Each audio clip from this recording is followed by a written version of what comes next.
America Bharat को PACS silica के जरिए फंसा रहा है या फिर भारत को फ्यूचर ग्रोथ और ग्लोबल पावर के लिए एक नया स्ट्रेटजिक मौका दे रहा है। ये सवाल इसलिए उठ खड़ा हुआ है क्योंकि अभी हाल ही में अमेरिका ने भारत में अपने एक नए राजदूत नियुक्त किए हैं जिनका नाम है सर्जियो गोर।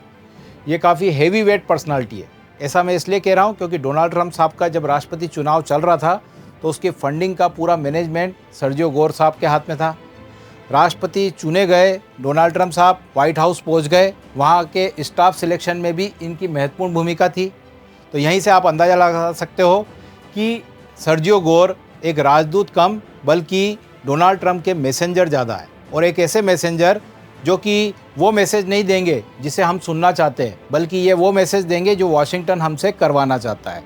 और इनकी नियुक्ति ऐसे समय में हुई जबकि अमेरिका और भारत के बीच की जो ट्रेड डील काफ़ी दिनों से पेंडिंग चल रही थी और एक तरह से पूरी तरह से पटरी से उतर गई थी, तब इनकी नियुक्ति हुई है। इसके अलावा अमेरिका ने अभी पिछले महीने ही एक पैक्स सिलिका नाम का एक अलायंस बनाया है जो कि फ्यूचर टेक्नोलॉजी की सप्लाई चेन को कंट्रोल करने में महत्वपूर्ण भूमिका अदा करेगा आने वाले समय में। उसमें भी भारत को इग्नोर कर दिया गया था और उसके बाद लगने लग गया था कि अमेरिका कहीं ना कहीं भारत को इग्नोर कर रहा है, और भारत ने भी अपने नए रास्ते तलाशना चालू कर दिए थे रशिया और चाइना के थ्रू। तभी सर्जियो गोर को अमेरिका भारत का राजदूत बना के भेजता है। सर्जियो गोर भारत में आते हैं और भारत में अपनी पहली प्रेस कॉन्फ्रेंस में भारत को अगले महीने पैक्स सिलिका अलायंस में शामिल होने का ऑफिशियल न्योता दे देते हैं। अब यहाँ पर आपके लिए दो चीज़ें जानना जरूरी है कि पहले तो पैक्स सिलिका आखिरकार कैसा अलायंस है और ये किस तरह से फ्यूचर टेक्नोलॉजी को कंट्रोल करने वाला है। और एक और सवाल आपके लिए जानना बेहद ज़रूरी है कि भारत को भैया पहले इस अलायंस से बाहर क्यों रखा गया और अचानक से ऐसी कौन सी परिस्थिति आ गई है जिससे भारत को वापस से इसमें अंदर लिया जा रहा है। तो सबसे पहले हम जानते हैं पैक्स सिलिका क्या है। देखिए, पैक्स सिलिका को जानने से पहले आपको ये जानना समझना ज़रूरी है कि हम पिछली सदी की बात करें तो पिछली सदी में पूरी दुनिया में सबसे ताकतवर देश किसे माना जाता था? जिसके पास हथियार है, जिसके पास तेल है, जिसके पास आर्मी है, उसे हम शक्तिशाली मानते थे। लेकिन अगर आने वाले समय की बात करेंगे तो आने वाले समय में वो देश शक्तिशाली होगा जिसकी टेक्नोलॉजी पर कमांड होगी, जिसके पास एआई होगा, जिसके पास टेक्नोलॉजी के लिए जो सप्लाई चेन चाहिए, जो रॉ मटेरियल चाहिए, उस पर उसका कंट्रोल होगा, तो वो देश पूरी दुनिया पर राज करेगा। अब इसमें हम बात करते हैं, जब इस तरह की टेक्नोलॉजी की बात आती है तो ये टेक्नोलॉजी ऑपरेट कैसे होती है? तो इस टेक्नोलॉजी के लिए चाहिए हमको एक चिप।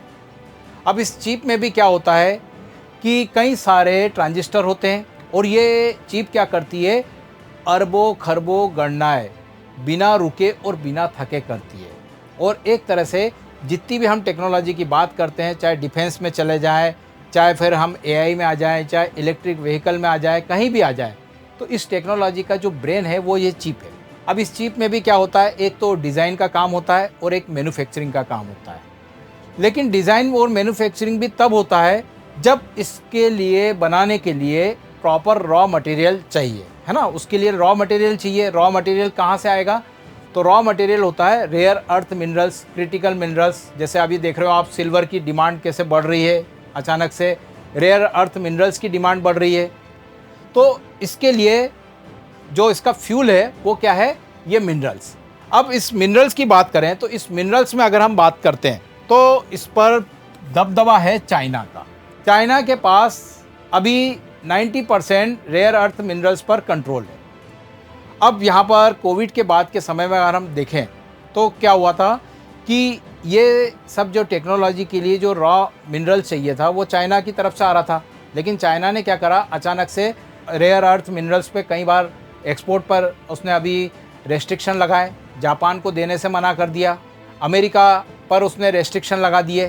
तो अमेरिका को ये समझ में आने लग गया था कि फ्यूचर में कभी भी क्या कर सकता है, एक ही देश से अगर ये सारी सप्लाई चेन रहेगी तो ये क्या कर सकता है, ब्लैकमेल कर सकता है। और उस ब्लैकमेलिंग से क्या होगा, पूरी दुनिया ठप होने का खतरा उत्पन्न होगा। और इसीलिए फिर अमेरिका ने सोचा कि हमको एक ऐसा अलायंस बनाना चाहिए जो कि ये चाइना के डोमिनेंस, यानी कि किसी एक देश के डोमिनेंस को पूरी तरह से ख़त्म करे और उसको जो सप्लाई चेन है उसको डाइवर्सिफाई करे। तो इसलिए अमेरिका के दिमाग में आया पैक्स सिलिका नामक अलायंस। और पैक्स सिलिका के लिए अमेरिका के पास देखो अब यहाँ तो आप समझ गए कि पैक्स सिलिका की ज़रूरत क्यों पड़ी।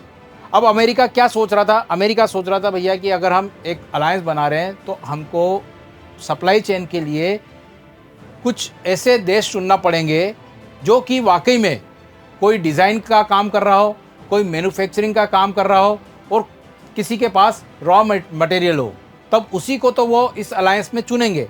और इसीलिए अमेरिका ने उस समय जो अपने सो कॉल्ड उसके जो स्ट्रेटजिक पार्टनर थे उनको इस अलायंस में इनवाइट किया। अब इस अलायंस में जो इनवाइट करने के लिए जो अमेरिका ने इनिशिएटिव लिया था, उसमें जो देश बुलाए गए थे उसमें अगर हम बात करें तो जापान था, साउथ कोरिया था। जापान और साउथ कोरिया को इसलिए बुलाया क्योंकि उनके पास एडवांस सेमीकंडक्टर जो मैन्युफैक्चरिंग का एक कंसेप्ट है उनके पास। नीदरलैंड के पास अगर आप बात करें तो नीदरलैंड के पास एक ASML कंपनी है। ASML कंपनी जो कि EUV लिथोग्राफी मशीन के लिए जानी जाती है। ये जो मैं चिप की बात कर रहा हूँ, इस चिप को बनाने में इस मशीन का महत्वपूर्ण रोल होता है, EUV का, है ना, एक्सट्रीम अल्ट्रावायलेट लिथोग्राफी मशीन, जो कि क्या करती है, चिप पर कई सारे ट्रांजिस्टर को बनाने का काम करती है। और आपको जान के आश्चर्य होगा कि नीदरलैंड की इस कंपनी के पास 100% के लगभग मोनोपोली है, यानी कि ये इस चिप को बनाने का काम करेगी, इसलिए नीदरलैंड को इसमें चुना। इसके अलावा अगर हम बात करें तो क्रिटिकल मिनरल्स जैसे कि लिथियम, रेयर अर्थ के लिए ऑस्ट्रेलिया को चुना। फिर इसके बाद में बात करें तो आगे जाकर इसने UK, इजराइल और UAE को इस अलायंस के लिए चुना। वो इसलिए चुना क्योंकि इनको लग गया कि भैया रॉ मिनरल ये सारी चीज़ें तो सही है ना, कि रेयर अर्थ मिनरल्स भी लिया है, डिज़ाइनिंग का काम भी कर लेंगे हम, मैन्युफैक्चरिंग का काम भी कर लेंगे, लेकिन अब इसके लिए एनर्जी भी चाहिए। एनर्जी के साथ साथ फंडिंग भी चाहिए। तो फंडिंग के लिए इन्होंने UAE की तरफ देखना चालू करा। टेक्नोलॉजी के लिए UK, इजराइल के तरफ चले गए। और अभी हाल ही में इन्होंने कतर को भी शामिल करने का निमंत्रण दिया है और अब इंडिया को दे रहे हैं। अब देखो यहाँ पर एक और चीज़ है कि इस अलायंस का मेन मकसद क्या है। Semiconductor, electric vehicle, renewable energy, defence technology, ये सारी टेक्नोलॉजी के लिए जो हमको मिनरल्स चाहिए, जो डिज़ाइन चाहिए, जो मैन्युफैक्चरिंग का काम चाहिए, वो इस अलायंस में अलग अलग देशों के साथ बांटा जाए। अब देखिए यहाँ पर क्या था कि भारत को बाहर रखने के समय, जब भारत को इससे बाहर रखा गया था लास्ट मंथ, तब लोगों ने सवाल उठाया था कि ये कहीं ना कहीं US और अमेरिका या भारत के बीच जो ट्रेड डील थी उसके कारण ट्रम्प साहब नाराज़ हो गए थे और इसलिए भारत को बाहर रखा था। लेकिन इसका मकसद जो था बाहर रखने का वो अलग था, क्योंकि मैंने आपको बताया था कि अलायंस बनाया गया था। तो अलायंस में मेन अमेरिका क्या चाहता था कि भैया कि अलायंस में वो लोग आए जिनके पास कुछ न कुछ चीज़ देने को हो, तभी तो वो अलायंस में काम कर पाएंगे। तो भारत के पास ये था कि भारत के पास स्ट्रॉन्ग सेमीकंडक्टर डिज़ाइन की टेक्निक है, टैलेंट है, नो डाउट, कंज्यूमर मार्केट भी है, ठीक है। लेकिन प्रॉब्लम यह है कि पैक्स सिलिका को भैया कंज्यूमर मार्केट वाले लोग नहीं चाहिए थे, उसको चाहिए था भैया कि इसको पहले तो हम चलाने के लिए चीज़ें चाहिए हमको।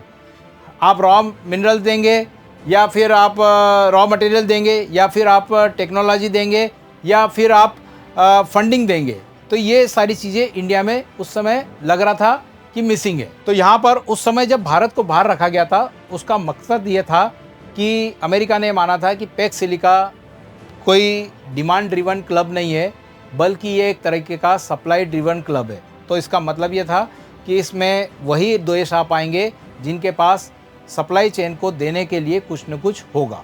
और भारत अभी थोड़ा सा इनिशियल फेज में था, इसलिए उस समय भारत को इग्नोर किया गया। कुछ दिनों के बाद अमेरिका ने ये सोचा कि भारत के पास भी भैया रेयर अर्थ मिनरल्स का एक बड़ा भंडार है।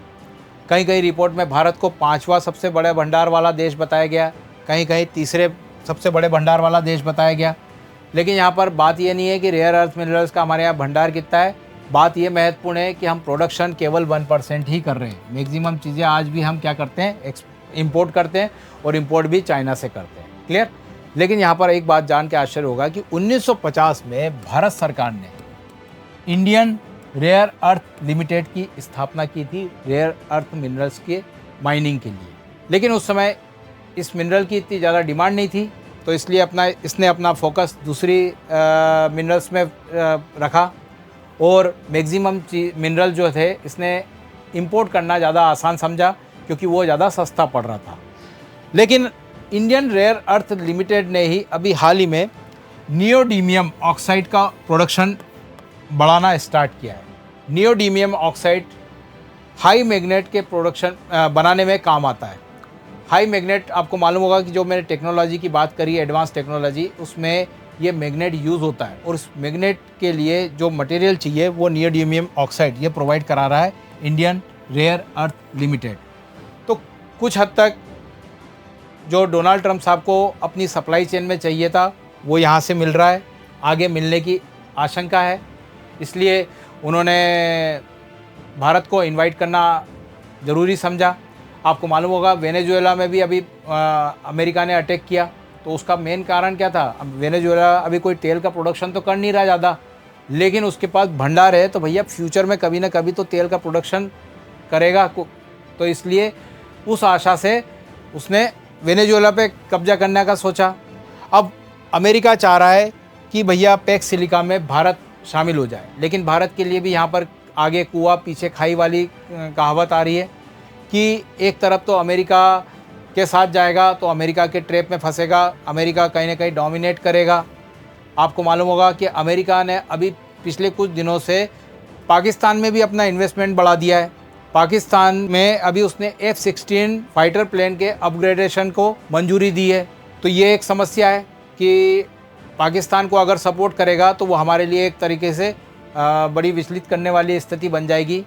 और चाइना की तरफ जाते हैं तो चाइना एक अलग समस्या है, उसके साथ हमारे बॉर्डर इशू है। इसके अलावा कई सारे बिजनेस में उन पर हमारी डिपेंडेंसी बन रही है, तो वो भी कभी आगे पीछे हमको ब्लैकमेल कर सकता है। तो यहाँ पर कुल मिला के ये मैं कहना चाह रहा हूँ कि भारत सरकार को काफ़ी सतर्क होकर देश हित में फैसला लेना चाहिए कि हमें पैक्स सिलिका अलायंस में जाना है या फिर हमको अलग अलायंस हमारा बनाना चाहिए। आपको मालूम होगा कि फरवरी में भारत में एक AI समिट होने जा रही है और उसमें भारत ने चाइना को भी इनविटेशन दिया है। तो यहाँ पर ये आगे आने वाले समय में सबको देखने में मज़ा आएगा कि भारत आखिरकार किसकी तरफ जा रहा है। और मेरा ऐसा मानना है कि भारत हो न हो आगे पीछे शायद पैक्स सिलिका अलायंस को ही ज्वाइन करेगा। आपको क्या लगता है कमेंट में बताइए, और वीडियो अच्छा लगा है तो प्लीज़ इसे लाइक करिए, अपने दोस्तों में शेयर करिए, और इसी तरह के अन्य डिटेल एनालिसिस वाले वीडियो को देखने के लिए आप हमारे चैनल को सब्सक्राइब करिए। Thank you.